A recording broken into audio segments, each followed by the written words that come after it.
human beings here between usually about 10,000 to about 100,000 cycles per second. So let me take you guys down to the human scale here. All right.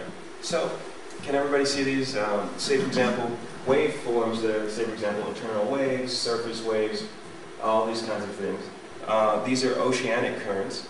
But if we go a little bit further out, the funny thing is that, hold on 2 seconds, change the monitor scale.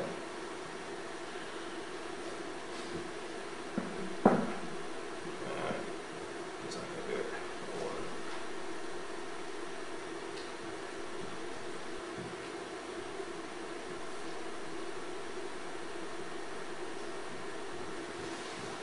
There we go. All right. So essentially, we're looking at how people live. Of course, it's a reflection of living in the physical environment that we all call home. So these are all patterns. Now, the human cycles per second of hearing, of course, whether you're in microacoustic or macroacoustic level, that means that we're listening to waveforms that can occur literally over, say, for example, 1 million years, which, of course, if we expand this out, we're looking at global waves. Say, for example, the tsunami, that was the collision of 2 very large continental tectonic plates. They had been moving, and literally all of the stuff that we're made of is vibrating molecules, the air that you're hearing in this room, vibrating molecules held together with sound waves. All of those are part and parcel of, again, living scientifically. So, oscillation of the Earth's atmosphere, seasonal cycles, oceanic cycles, what they call the rise of the sea level, for example, in the hydrosphere. And whenever I think about this, to put even a better metaphor for rhythm as applies to geology, is you can look out the window at these mountains, and you can see the kind of waves of the mountains are literally their basic kind of ice glaciers that have been ground into the dirt over millions of years, leaving waveforms. So the funny thing is with global warming, all the gray areas on the tops of those mountains used to be filled with snow.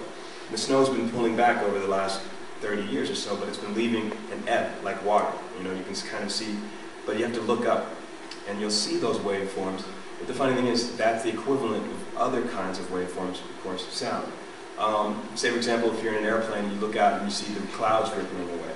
That's, again, a kind of waveform based on the hydrosphere and atmosphere.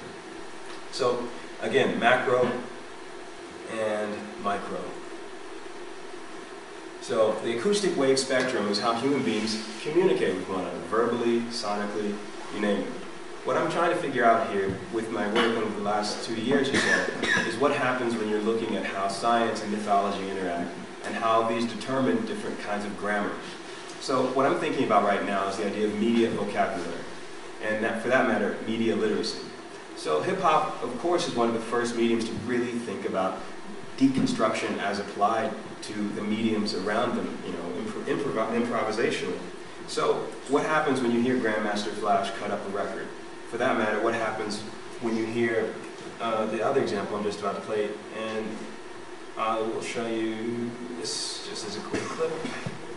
And it's only a couple seconds long. And let's see. Wolfgang, how are we for time? Are we okay? This is a piece that I used to show, again, the idea of sampling and remixing as applied to a more current moment. But again, the seamlessness of it is something that you guys should keep in mind in terms of the editing. And if you compare it to Victor's stuff from yesterday, you can see how far things have moved along. During these last few months, I've been trained by Al-Qaeda that I'm weak and materialistic. I told our country and I told the world, if it feels good, do it.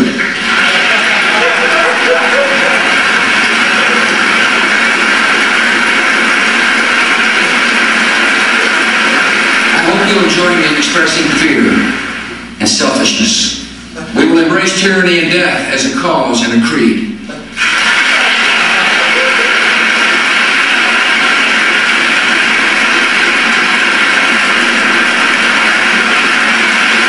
We can be summed up in one word: evil.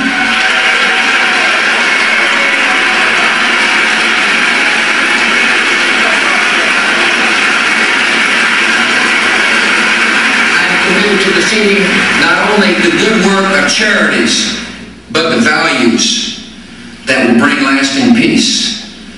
And we have a great opportunity during this time of war to lead the world towards suicide and murder.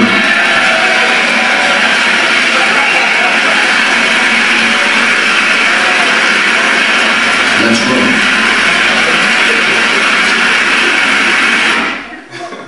Is that on your website? There's elements, yeah. Everything, by the way, all the examples and stuff I'm showing is all downloadable. It's just djspooky.com. There's a sub-site called fuckitall.com. Some of that as well. So, so all the examples, by the way, I'm showing are all downloadable from my site. And by the way, the essay that I was sort of going to read from is also downloadable. So I was like, should I just stand here and read? I was like, no, they can go and download it. So.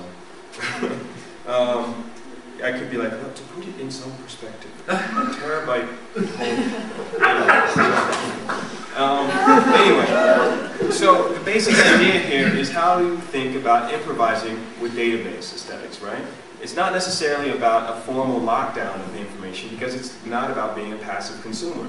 It's about art and appropriating the environment to make new forms out of it. And it means that essentially you're not looking at a consumer that's going to just press play, but someone that will run with all of the information around them and create new forms out of it. That's something that I think is incredibly important for 21st century aesthetics right now, is to think about the freedom that we have to create with the materials around us. And the funny thing is that right now there's a huge war going on with copyright law. And I don't know if everybody got a chance to see my book, but the guy who blurred the back of it, Lawrence Lessig, is a pretty major figure in terms of copyright law. So a lot of the issues I'm thinking about right now, say for example, if you look at iTunes, when you download, used to be MP3, now it's MP4, and they have embedded a lot of what they call digital rights management software built into it, so you can't burn X amount and stuff like that. Those are ideas that are trying to limit the idea of a social network rather than open it.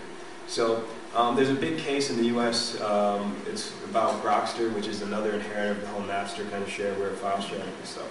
And I'm assigned as what they call academic curator for the Supreme Court as an artist, basically because I was fascinated with what would happen if people said, look, this is about the exchange, it's the gift economy. And you can even look at one of the first major hip-hop stars of the 21st century, 50 Cent, and compare his strategy to the Grateful Dead. I know people would be shocked about that, right? But the Grateful Dead would encourage people to make recordings of their concerts and even set up a whole area where people could set up microphones and get good quality recordings, and then make whatever kind of mixes they wanted. 50 Cent, on the other hand, would go and do freestyles on mixtapes, and he got known by actually guest appearances on all of these different mixes.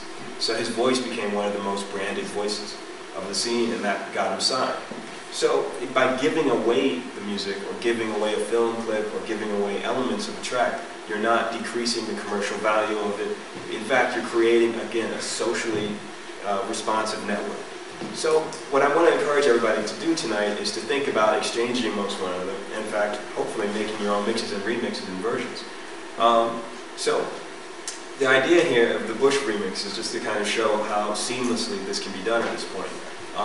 And of course, politics of sound, politics of culture, politics of how art gets in or out of the gallery system, all of that is stuff that you guys as artists, writers, and creatives in general are going to be dealing with as you leave this school.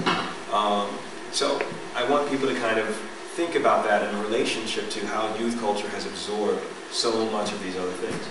I'm going to play one other example, and this is kind of a multi-part example, so it has a couple component elements.